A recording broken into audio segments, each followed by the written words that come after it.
ഇത് ഈ ഒരു സ്റ്റോറിയുടെ ആദ്യ ഭാഗമാണ്. ബാക്കിയുള്ള ഭാഗങ്ങൾ ഈ ഒരു ചാനൽ തന്നെ അപ്ലോഡ് ചെയ്യുന്നതായിരിക്കും. എന്തോ ഒരു ശബ്ദം കേട്ടപ്പോഴാണ് ഞാൻ ഉറക്കത്തിൽ നിന്ന് ചാടി എഴുന്നേക്കുന്നത്. അഴിഞ്ഞുകിടന്ന ലുങ്കി വാരി മുറുകെ കെട്ടി. വാച്ചിലെ സമയം നോക്കിയപ്പോ 9 മണി. ആ ഒരു നിമിഷം തന്നെ എന്റെ നെഞ്ചിടിപ്പിന്റെ താളം കൂടി. ഞാൻ നെഞ്ചിൽ ഒരു നിമിഷം തടവാൻ തുടങ്ങി. വെപ്രാളപ്പെട്ട് എഴുന്നേറ്റ് കട്ടിലിൽ കിടന്ന് പുതിയ പാന്റി ഷർട്ടും എടുത്തിട്ടു. താമസിച്ചു ചെന്നാൽ അറബിയുടെ കയ്യിൽ നിന്ന് കിട്ടാൻ പോകുന്ന അടിയുടെ കാര്യം ആലോചിച്ചപ്പോ അപ്പോൾ തന്നെ ഒരു ബോധവുമില്ലാതെ ഞാൻ പുറത്തേക്ക് ഇറങ്ങി. പെട്ടെന്നാരോ എന്റെ പിന്നിൽ നിന്ന് പിടിച്ചു. അത് അമ്മയായിരുന്നു. എടാ മോനെ, നീ ഇപ്പം നാട്ടിലാ. നീ ഇത് എത്രാമത്തെ പ്രാവശ്യമാണ് ഇതുപോലെ കാണിക്കുന്നത്? കാണുമ്പോൾ തന്നെ എനിക്ക് ടെൻഷൻ ആവുക. നീ വാ, നമുക്ക് ഏതെങ്കിലും ഹോസ്പിറ്റലിൽ കൊണ്ടുപോയി കാണിക്കാത്. പെട്ടെന്ന് ഞാൻ ചുറ്റുപാടും നോക്കി. ഇതെന്റെ വീട് തന്നെയാണ്. ഒരു നിമിഷം എന്റെ തലയിൽ കൈവച്ച് മുറിയിൽ കിടന്ന കസേരയിലിരുന്നു. അതുവരെ പിടിച്ചു വെച്ചിരുന്ന ശ്വാസം പതുക്കെ പതുക്കെ പുറത്തേക്ക് വിട്ടു. അമ്മ ഒരു ഗ്ലാസ് ചൂടുവെള്ളം എന്റെ കയ്യിൽ കൊണ്ടുവന്ന് തന്നു. ഞാൻ ഗ്ലാസ്സിലെ വെള്ളം തുള്ളി തുള്ളിയായി കുടിക്കുമ്പോൾ അമ്മ എന്റെ തലമുടിയിൽ മൃദുവായി തടവുന്നുണ്ടായിരുന്നു. ആ ഒരു നിമിഷം എനിക്കും തോന്നി ഏതെങ്കിലും നല്ലൊരു കൗൺസിലറെ ഒന്ന് കാണിക്കണം. വന്നിട്ട് ഒരാഴ്ചയായി, എന്നിട്ടും എന്റെ മനസ്സിലെ പേടി മാറുന്നില്ല. 2 വർഷങ്ങൾക്ക് മുമ്പാണ് ഞാൻ ഒരു അറബി വീട്ടിൽ ഡ്രൈവറായി ജോലിക്ക് പോകുന്നത്. നല്ല ശമ്പളം, നല്ല കുടുംബം, നല്ല അറബി എന്നൊക്കെ പറഞ്ഞിട്ട് ചെന്ന് കയറിയപ്പോൾ തന്നെ ആദ്യം കിട്ടിയത് അയാളുടെ അരയിൽ കെട്ടിയിരുന്ന ബെൽറ്റിൽ നിന്ന് കിട്ടിയ തല്ലായിരുന്നു. അന്നു മുതൽ അവിടെ നിന്ന് രക്ഷപ്പെടുന്നവരെ തല്ല് കിട്ടാത്ത ദിവസങ്ങളില്ല. അന്നത്തെ ദിവസം തന്നെ അമ്മയും കൂട്ടി അമ്മയുടെ പരിചയത്തിലുള്ള ഒരു കൗൺസിലറിന്റെ അടുത്തേക്ക് പോയി. അയാൾ എന്റെ മുഖത്തേക്ക് നോക്കിയതും പേടിച്ചു ഭയന്ന ആ മുഖത്ത് ദയനീയത അല്ലാതെ മറ്റൊന്നുമില്ലായിരുന്നു. മനസ്സ് വല്ലാണ്ട് അസ്വസ്ഥമാണ്. കൗൺസിലർ അമ്മയുടെ പുറത്തേക്ക് ഇരിക്കാൻ പറഞ്ഞു. എന്നോട് ഓരോ കാര്യങ്ങൾ ചോദിക്കുമ്പോൾ ഞാൻ അതിന് മറുപടി പറഞ്ഞുകൊണ്ടിരുന്നു. ജോലി സ്ഥലത്ത് ഞാൻ അനുഭവിച്ച മാനസിക വിഷമങ്ങളും ഭയവും എല്ലാം മാറാതെ നിൽക്കുന്നത് തന്നെയാണെന്ന് അയാൾക്ക് മനസ്സിലായി. അയാൾ എനിക്ക് താൽക്കാലികമായി ചെയ്യേണ്ട കാര്യങ്ങളെക്കുറിച്ച് ഒരു പേപ്പർ തന്നു. പറ്റുമെങ്കിൽ വീട്ടിൽ തന്നെ ഇരിക്കാതെ ഒരു യാത്ര പോയാൽ നിന്റെ പകുതി പ്രശ്നങ്ങൾ മാറും എന്ന് അയാൾ എന്നോട് പറഞ്ഞു. വീട്ടിലെത്തി അന്നത്തെ ദിവസം തന്നെ അമ്മ കഴിക്കാനുള്ളതെല്ലാം എടുത്തു വെച്ചു. ശേഷം എന്റെ കയ്യിൽ കുറച്ച് പൈസയും ഒരു ബാഗും കൊണ്ടു തന്നു. ഇതാ, നിനക്ക് ആവശ്യത്തിനുള്ള പൈസയുണ്ട്. എനിക്ക് നിന്റെ കൂടെ വരണമെന്നുണ്ട്. ഈ കാലും വെച്ചുകൊണ്ട് അവിടെ വരെ യാത്ര ചെയ്യാൻ ബുദ്ധിമുട്ടുണ്ട്. നീ ഇത് ശൈലജയുടെ കൈ കൊണ്ടുപോയി കൊടുക്കണം. എന്റെ അമ്മയുടെ അനിയത്തിയാണ് ശൈലജ. ആന്ധ്രാപ്രദേശിൽ എവിടെയാണ് വീട്. അവിടെ വരെ ഒരു യാത്രയും. പിന്നെ കൊടുക്കാനുള്ള സാധനങ്ങൾ കൊടുക്കാമല്ലോ എന്നാണ് അമ്മ ചിന്തിച്ചത്. എനിക്ക് ആ വീട്ടിൽ പോകാൻ ഒട്ടും താല്പര്യമില്ലായിരുന്നു. പിന്നെ അമ്മ പറഞ്ഞതല്ലേ, അത് ശ്രദ്ധയോടെ കേട്ട് അനുസരിക്കാനായിരുന്നു അപ്പൊ തോന്നിയത്. ഞാൻ ഭക്ഷണം കഴിച്ചു കഴിഞ്ഞ് പോകാനുള്ള കാര്യങ്ങളെല്ലാം റെഡിയാക്കാൻ തുടങ്ങി. ഷർട്ട്സും പാൻസും എല്ലാം ഇസ്തിരിയിട്ട് വെച്ചു. കൂടെ ഇമ്പോർട്ടൻ്റ് ആയ ചില കാര്യങ്ങളും ബാഗിലെടുത്തു വെച്ചു. അഡ്രസ്സും കാര്യങ്ങളുമെല്ലാം പേഴ്സിലായിരുന്നു ഉണ്ടായിരുന്നത്. എന്റെ വീട്ടിൽ ഫോണില്ലാത്തത് കൊണ്ട് തന്നെ തൊട്ടടുത്തുള്ള ബൂത്തിൽ നിന്നും ഞാൻ വരുന്ന കാര്യങ്ങൾ അമ്മ മുൻകൂട്ടി കുഞ്ഞുമ്മയെ വിളിച്ചു പറഞ്ഞിട്ടുണ്ടായിരുന്നു. ബാഗും നാളെ കൊണ്ടുപോകാനുള്ള സാധനങ്ങളുമെല്ലാം റെഡിയാക്കി ഒരു മൂലയിൽ കൊണ്ടുപോയി വെച്ചു. എല്ലാ ജോലികളും കഴിഞ്ഞപ്പോൾ ഏകദേശം നല്ലൊരു സമയമായി. ഇനി ഉറങ്ങണം. പക്ഷേ ഉറങ്ങാൻ എനിക്ക് പേടിയാണ്. ഉറക്കത്തിൽ എന്തെങ്കിലുമൊക്കെ കണ്ട് പേടിച്ചാലോ എന്നൊരു പരിഭ്രാന്തി എന്റെ മനസ്സിലേക്ക് വന്നു. അന്നത്തെ ദിവസത്തെ രാത്രി കിടന്നുറങ്ങുന്നതിന് മുമ്പ് അമ്മ പഠിപ്പിച്ചിരുന്ന ശ്ലോകങ്ങൾ ചൊല്ലിയിട്ടാണ് ഞാൻ കിടന്നത്. പക്ഷെ കണ്ണുകൾ അടച്ചതും ഞാൻ കാണുന്ന ഒരു മരുഭൂമിയായിരുന്നു. ആ മരുഭൂമിയിൽ 4 കാലി മൃഗങ്ങൾക്കിടയിൽ ഒരു ഇരുകാലി മൃഗം. അതായിരുന്നു എന്റെ കഫീൽ. ഭൂമിയിലെ ഒരു തുള്ളി വെള്ളത്തിന്റെ വിലയറിയണമെങ്കിൽ ഒരിക്കലെങ്കിലും മരുഭൂമിയിൽ പോകണം. ഓരോ തുള്ളി വെള്ളത്തിനും നമ്മൾ അറിയുന്നതിനേക്കാൾ കൂടുതൽ രുചിയായിരിക്കും. ഓരോ തുള്ളി ജലത്തിനായി മരുഭൂമിയിൽ ദിക്കറിയാതെ ഓടുന്ന ഞാൻ. എന്റെ പിന്നിൽ ആരോ ഒരാൾ വന്നു നിൽക്കുന്നു. ആ മനുഷ്യനെ കണ്ടപ്പോ പണ്ടേതോ ബാലരമ കഥയിൽ വായിച്ച രാക്ഷസ രൂപമുള്ള ആരുടെ മുഖച്ഛായയുണ്ട്. ആ ഒരു രൂപം കണ്ടപ്പോ തന്നെ പെട്ടെന്ന് ഞാൻ പേടിച്ചു വിറച്ചെഴുന്നേറ്റു. സമയം അപ്പോഴേക്കും 12 മണിയായിട്ടുള്ളൂ. സ്വപ്നത്തിൽ നിന്ന് യാഥാർത്ഥ്യത്തിലേക്ക് വന്നപ്പോ എന്തോ ഒരു സമാധാനം. ഞാനിപ്പോ നാട്ടിലാണ് എന്നൊരു തോന്നൽ മനസ്സിലേക്ക് വന്നു. ആ ഒരു സമയം തന്നെ തൊണ്ട വരണ്ട് നന്നായി ദാഹിച്ചപ്പോ ഞാൻ കുറച്ച് വെള്ളം എടുത്ത് കുടിച്ചു. എന്തോ പിന്നെയും കണ്ണടയ്ക്കാൻ ഭയമായതുകൊണ്ട് അന്നത്തെ ദിവസം ഞാൻ ഉറങ്ങിയില്ല. തൊട്ടടുത്ത ദിവസം രാവിലെ തന്നെ ഞാൻ റെഡിയായി റെയിൽവേ സ്റ്റേഷനിലേക്ക് യാത്ര തുടങ്ങി. വീട്ടിൽ നിന്ന് ഏകദേശം 2 കിലോമീറ്റർ മാത്രമേ ഉള്ളൂ റെയിൽവേ സ്റ്റേഷനിലേക്കുള്ള ദൂരം. കൂട്ടിന് വേറെ ആരുമില്ലാത്തതുകൊണ്ട് ഞാൻ ഒറ്റയ്ക്കാണ് യാത്ര തിരിച്ചത്. പ്ലാറ്റ്ഫോമിൽ ട്രെയിൻ കാത്തു നിൽക്കുമ്പോൾ ഞാൻ ചുറ്റും ഒന്ന് നോക്കി. അതിരാവിലെ തന്നെ ജോലിക്ക് പോകേണ്ട ആളുകൾ, കോളേജിലും സ്കൂളിലും പോകേണ്ട പിള്ളേർ, ഓരോരുത്തരും അവരുടെ കാര്യങ്ങൾക്കായി തിരക്കിട്ട് നിൽക്കുന്നുണ്ടായിരുന്നു. ആ ഒരു കാഴ്ച കണ്ടപ്പോൾ എന്റെ മനസ്സിൽ വല്ലാത്തൊരു കുളിര് തോന്നി. അതൊരു നവംബർ മാസമായിരുന്നു. അതുകൊണ്ട് തന്നെ അതിരാവിലെ തണുപ്പും ഒരു വല്ലാത്ത ഗന്ധവും തൊട്ടടുത്തുള്ള ക്ഷേത്രത്തിൽ നിന്ന് കേൾക്കുന്ന ശ്ലോകവും എന്റെ മനസ്സിൽ വല്ലാത്തൊരു ആത്മവിശ്വാസം പകർന്നു. നവംബർ മാസത്തിൽ തണുപ്പിന് വല്ലാത്തൊരു ഫീലുണ്ട്. ആ സമയത്ത് കാണുന്ന ഒരു പച്ചപ്പ്, സൂര്യൻ ഉദിക്കുന്ന സമയത്ത് കിട്ടുന്ന പ്രകാശം, ട്രെയിൻ കാത്തു നിൽക്കുന്ന മനുഷ്യർ, നിശബ്ദമായി കിടക്കുന്ന റെയിൽവേ പ്ലാറ്റ്ഫോം, പിന്നെ ഇടയ്ക്കിടെ കേൾക്കുന്ന ഒരു കിളിനാദം. അതൊരു പക്ഷെ കുരുവി പോലുള്ള ഏതെങ്കിലും പക്ഷികളുടേതുമാവാം. കൃത്യം 8:30 തന്നെ ട്രെയിൻ ഒന്നാമത്തെ പ്ലാറ്റ്ഫോമിലെത്തി. എന്തോ ഈ ഒരു സമയം ഞാൻ ആദ്യമായിട്ടായിരുന്നു ട്രെയിനിൽ യാത്ര ചെയ്യുന്നത്. അധിക ദൂരമൊന്നും പോയിട്ടില്ല. അതുകൊണ്ട് തന്നെ ചെറിയ ടെൻഷനും കാര്യങ്ങളൊക്കെ ഉണ്ടായിരുന്നു. ഒരുപക്ഷേ ഏകാന്തത അനുഭവിച്ചൊരു മനുഷ്യന് യാത്ര എപ്പോഴും ഒരു അനുഭവം തരുന്ന ഒരു കാര്യം തന്നെയായിരിക്കും. എന്റെ തൊട്ട് ഓപ്പോസിറ്റ് ആയിട്ട് 4 പേരായിരുന്നു ഇരുന്നത്. കാഴ്ചകൾ കണ്ടു പോകാൻ വേണ്ടി ഞാനൊരു വിൻഡോ സീറ്റ് തന്നെയാണ് തിരഞ്ഞെടുത്തത്. എന്റെ തൊട്ട് ഓപ്പോസിറ്റ് ഇരിക്കുന്ന ആൾ പത്രം വായിച്ചെങ്ങനെ ഇരിക്കുന്നു. ഞാൻ ഓരോരുത്തരുടെയും മുഖത്തും നോക്കി. പലരും പല ചിന്തകൾ, അവരുടെ മനസ്സിൽ എന്തൊക്കെയോ ആലോചിച്ചിരിക്കുന്നു.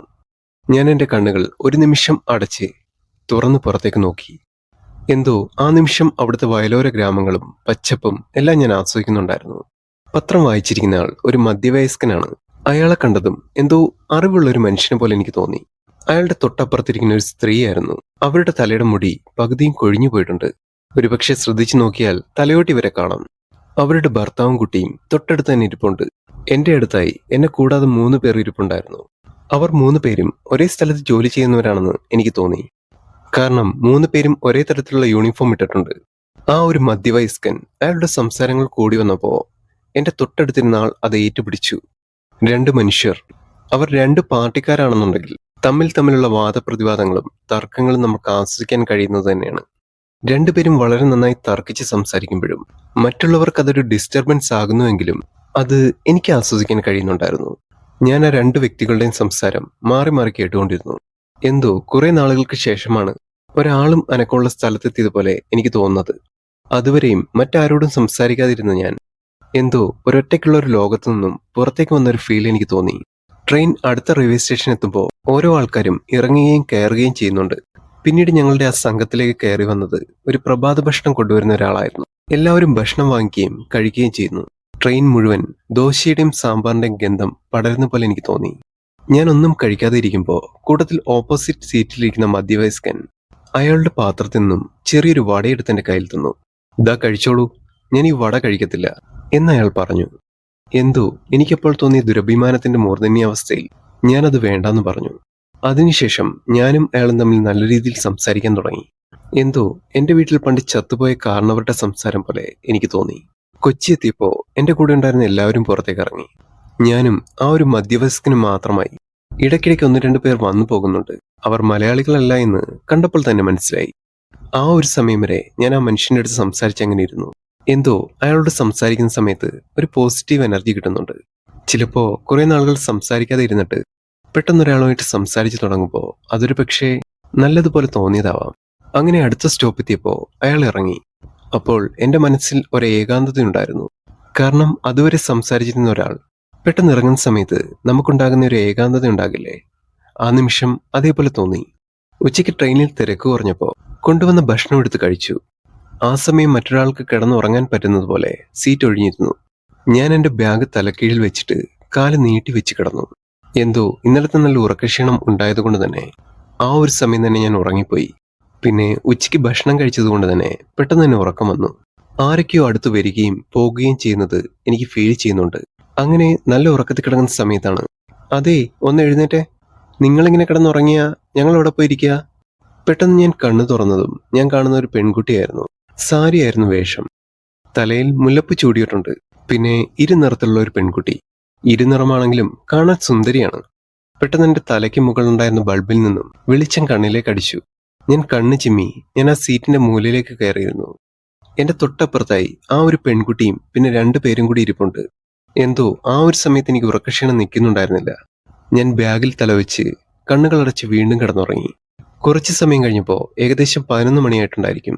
ഞാൻ കണ്ണുകൾ തുറന്നു നോക്കിയതും തൊട്ടടുത്ത് ആ ഒരു പെൺകുട്ടി മാത്രമേ ഉണ്ടായിരുന്നുള്ളൂ. മറ്റാരും ആ ഒരു പരിസരത്തുണ്ടായിരുന്നില്ല.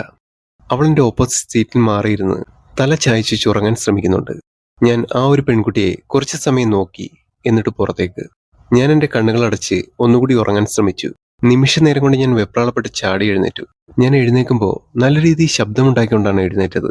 പെട്ടെന്ന് എന്റെ ഓപ്പോസിറ്റ് ഇരിക്കുന്ന പെൺകുട്ടി എന്തോ പേടിച്ചതുപോലെ, "ഇതെന്താണ്, നിങ്ങൾ മനുഷ്യരെ പേടിപ്പിക്കുവോ?" ഓരോ മാരണങ്ങൾ വന്ന് വലിഞ്ഞു കയറും മനുഷ്യനെ ബുദ്ധിമുട്ടിക്കാനായിട്ട്. അവൾ പിറുപിറുക്കുന്ന കേട്ടതും ഞാൻ സോറി പറഞ്ഞു. എന്തിനാ ഇവളിങ്ങനെ ദേഷ്യപ്പെടുന്നേ? എല്ലാരും മനുഷ്യരല്ലേ എന്ന് ഞാൻ മനസ്സിൽ പറഞ്ഞു. ഞാൻ അടഞ്ഞു കിടന്ന ജനാല ഒന്ന് തുറന്നു വെച്ചു. പുറത്ത് നല്ല മഴ പെയ്യുന്നുണ്ട്. അറബി നാട്ടിലെ മരുഭൂമിയിൽ മഴ കാണാതെ കിടന്നതല്ലേ. പെട്ടെന്ന് മഴ കണ്ട സമയത്ത് എന്തോ ഒരു കൗതുകം തോന്നി. അതങ്ങനെ നോക്കി നിന്നു. ഞാനത് തുറന്നിട്ടപ്പോഴേക്കും പുറത്തുനിന്നുള്ള ചെറിയ ചെറിയ മഴത്തുള്ളികൾ അകത്തേക്ക് അടിക്കുന്നുണ്ട്. മഴത്തുള്ളികൾ ചെറിയ രീതിയിൽ അവൾ ഇരിക്കുന്ന ഭാഗത്തേക്കും അടിക്കുന്നുണ്ട്. നിങ്ങൾക്കെന്താ തലയ്ക്ക് വല്ല അസുഖമുണ്ടോ? ആ ഷട്ടർ പിടിച്ച് താത്തിട്ടെ, മഴവെള്ളം തെറിച്ചു വീഴുന്ന കാണുന്നില്ലേ? അവൾ അത് പറഞ്ഞു കേട്ടതും ആ സമയം എനിക്ക് നല്ല ദേഷ്യം വന്നു. ഏയ്, നിങ്ങളെന്തിനാ എത്ര ചൂടാവുന്നേ? ഇന്ത്യൻ റെയിൽവേ അത് ആരുടെയും തറവാട് സ്വത്തൊന്നുമല്ലല്ലോ. അതെ, ആരുടെയും തറവാട് സ്വത്തൊന്നുമല്ല. അതുകൊണ്ടാണ് പറഞ്ഞത് കുറച്ച് മര്യാദ കാണിക്കാൻ. ബാക്കിയുള്ളവർക്ക് ബുദ്ധിമുട്ടുണ്ടാക്കാതിരുന്നൂടെ? പിന്നീട് ഞാനും അവളും ഒന്നും രണ്ട് പറഞ്ഞ് വഴക്കുകൂടി. ഞങ്ങൾ രണ്ടുപേരുടെയും വഴക്ക് ശബ്ദം കേട്ടപ്പോൾ തന്നെ ആരോ ഒരാൾ ഇറങ്ങി വന്നിട്ട് എന്തൊക്കെയോ ഞങ്ങളെ പറഞ്ഞിട്ട് ഇറങ്ങിപ്പോയി. ട്രെയിൻ അപ്പോഴേക്കും കേരള ബോർഡർ കഴിഞ്ഞ് വേറെ എവിടെയോ ഒരു സ്ഥലത്തെത്തിയിരുന്നു. അപ്പോൾ കുറച്ചു പേർ ആ ഒരു സ്റ്റേഷനിൽ നിന്നും ഞങ്ങൾക്കൊപ്പം കയറി. അതിൽ 2 പേർ ഞങ്ങളുടെ ഒപ്പം വന്നിരുന്നു. അത് 2 നോർത്ത് ഇന്ത്യൻ പിള്ളേരാണെന്ന് കണ്ടപ്പോൾ തന്നെ മനസ്സിലായി. അടുത്ത് വന്ന് ഇരുന്നപ്പോൾ തന്നെ മനസ്സിലായി വെള്ളം കണ്ടിട്ട് കുറെ നാളായിട്ടുണ്ടെന്ന്. ഞാൻ എൻ്റെ മൂക്കൊരൽപ്പം അടച്ചു പിടിച്ചുകൊണ്ട് പുറത്തേക്ക് നോക്കിയിരുന്നു. ആ ഒരു പെൺകുട്ടിയും എന്നെ നോക്കാതെ പുറത്തേക്ക് തന്നെ നോക്കിയിരുന്നു. പെട്ടെന്നായിരുന്നു ട്രെയിൻ ആളൊന്നുമില്ലാത്ത വിജനമായ ഒരു സ്ഥലത്ത് സ്ലോ ചെയ്തത്. അതെന്തിനാണെന്ന് എനിക്ക് ഒട്ടും മനസ്സിലായിട്ടില്ലായിരുന്നു. ഞങ്ങൾ ജനാലയിൽ കൂടി പുറത്തേക്ക് നോക്കിയിരിക്കുമ്പോൾ ഞങ്ങളുടെ അടുത്തിരുന്ന 2 അമ്മമാർ ആ ബാഗ് എടുത്തുകൊണ്ട് പുറത്തേക്ക് ഇറങ്ങി ഓടി.